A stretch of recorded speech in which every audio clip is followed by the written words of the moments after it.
You don't need a marketing budget. You don't need followers. You don't even need a website.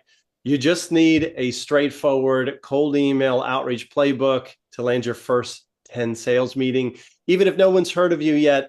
And in the next few minutes, Jeremy and I are going to walk you through exactly how we do it step by step so that even if you're a total rookie, you can start booking calls, maybe not this week, but next week, really soon. Yeah, sure. So in the spirit of this episode, I'll just put like a 10 minutes timer. And so we're going to give all the goodies in 10 minutes. All right. What's step one, Jeremy? Oh gosh, you're taking me by surprise. Step one is defining your ICP, your ideal customer profile. All right, and what is That's that exactly? that's your job, Jack. You're the one doing this part. I Fine, hate doing fine. it. Fair point. Fair point. I did the intro. Okay. So your ICP, ideal customer profile, target buyer, whatever you want to call it, it's the most likely suspect that needs your product or service. They should have a budget. They should have a pain that they're dealing with right now. They should have a business that aligns with what you're selling. But to make it really straightforward, all you have to do is take a look at who's bought lately and go find what I call lookalike buyers, people that are in the same industry, people that have the same job title, work at a company about the same size, and just kind of feel like they're in the same group. They would attend the same trade show. They kind of speak the same language. That's your buyer. That's who you want to build a list around. Keep it real simple. Yeah, I love it. The thing I will add as well, because it's easy to get overwhelmed. If you have multiple personas or like multiple type of buyers, do split them, but select just one, right? Start with one. It doesn't matter which one you're starting. Start with the one, obviously ideally the one that regenerates the most money, because obviously that may Oh, generate the most return on investment, but maybe not. maybe. I tend to think about it, Jeremy, as instead of who generates the most money, who's the most likely group to buy? Like who's easier to Right, sell to?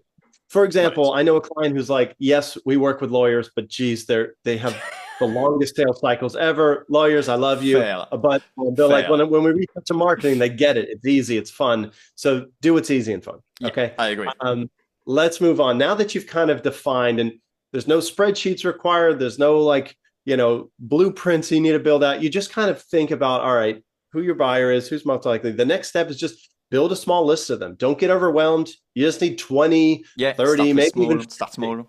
Hmm. Exactly. Because the reality is, it's a whole lot easier to build a great list that's small. And it's even more easier to reach out to that small list. We'll get to it later, but take some pressure off. Just find 20 or 30 people that look like a great fit. Yeah, and I would say it may be tempting at this point to buy a list or something, but stay away from buying lists. Build a list yourself. Maybe Yeah. look at the profile on LinkedIn, whatever, but stay Yeah. away from buying lists. And I'll give you a cheat code here. If you're listening to this episode, it's probably because you should probably do outreach. Maybe you found out a competitor of yours is growing past you using outreach. So if you're just starting, that means you've got some low-hanging fruit available, right? So if I was in your shoes, go to your CRM and just look at the last 18 months. You've had leads come in already that didn't buy. You could find 14 leads pretty quickly just of people that you should be recontacting. You've already got their name. They're already showing interest. You've already got their email. Just cheat code, just grab those 14. You can add, 20 on top of that, but that's a good starting place. That's your Mhm. first week. I love it. Moving on. Cool. What's next? Write an email. You ever done that before? What's that? Yeah. On So the no, you're internet, you gonna mean? Oh my God. you're gonna write an email like a person. You're not gonna get caught up in deliverability. You're not gonna get caught up in what tools to buy. You're not gonna like worry about all that because again, you've written thousands of emails in your career. You're just doing that, Yeah. but this time it's to people that either haven't heard from you or haven't heard from you in a while.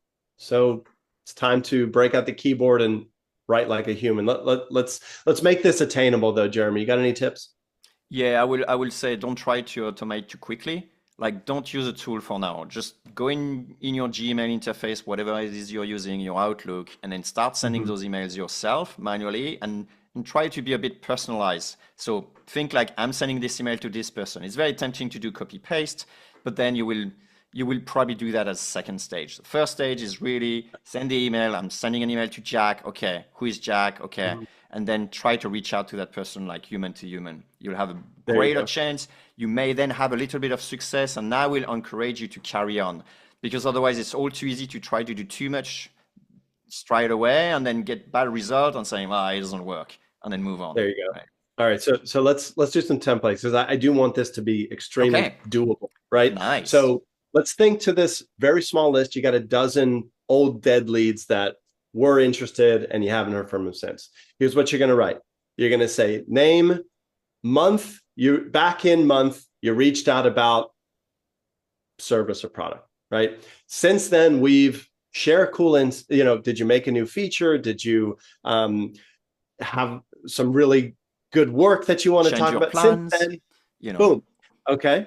And then the call to action is worth a revisit, question mark, right? But that's not a beautiful email, Jeremy. Maybe you can polish it, but like fine. if No, you no, send that's that to fine. 12 people, you're going to get six of them to say, hey, cool. And maybe some of those are going, maybe half of the six is going to be interested. So, okay. So we've got short and sweet.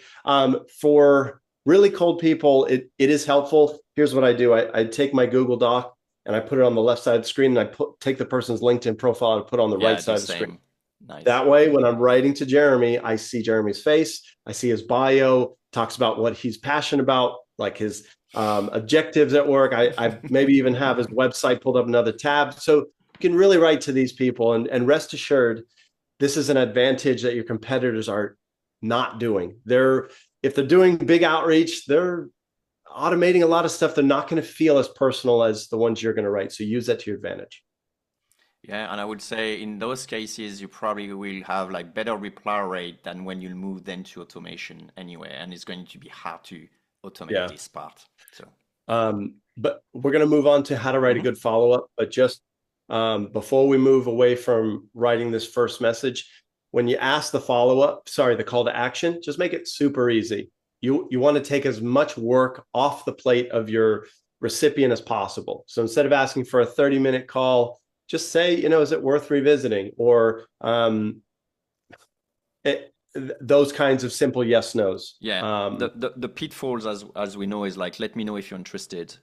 Like, yeah, Oh I'll yeah, let him know at some point, and then the email got forgotten, and then there you no one go. lets you know. So make it There actionable and simple for people. Make it a no-brainer. I don't need to think about it. I can just hit reply and just say yes. There you go. Okay, cool. And so there's really one other aspect to this, and that's write one follow-up message. Okay. My advice for this follow-up is this is where you want to give as much value as possible to this recipient. You want to have them open your email and be generally surprised in a good way about what you're willing to give them right off the bat. So I call this trial as a gift. So in my case, SalesBread's a lead generation agency. I don't do this anymore. But when I was, in Yeah. a position where I needed to hustle up some sales calls, I might say, look, I understand you're selling to marketing directors at SaaS companies. How about I go do the hard work and I'll build a list of 100 with a bunch of personalization that you can just drop in an outreach campaign test, right? Or let me review your cold emails, whatever. Like there's things that you can offer to them that are quasi tied to your product or service. Do that in a follow up, and people will thank you for it. Yeah, that's perfect. And if you're running short on ideas, you could try to vary your call to action.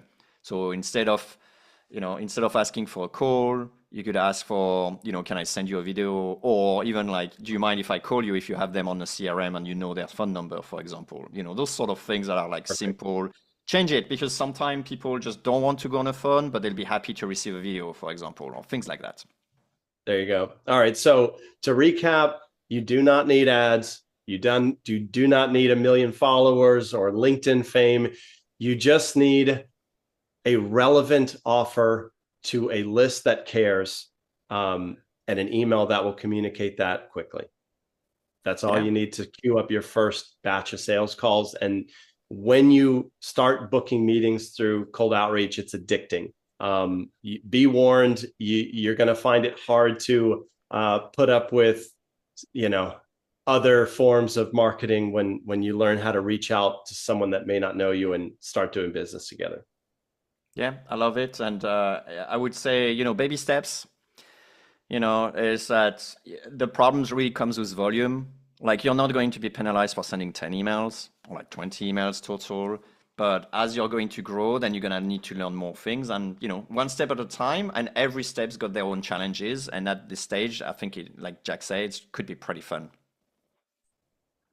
All right. Well, we're at time, Jeremy. I think we laid out a good step by step program to get your first sales calls in there. So thanks for a great episode.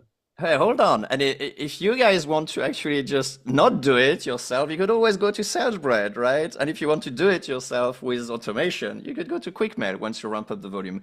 Anyway, I got to do the small promotion, but thanks, Jack. That's that's a good point. All right, Jeremy. Well said. See ya.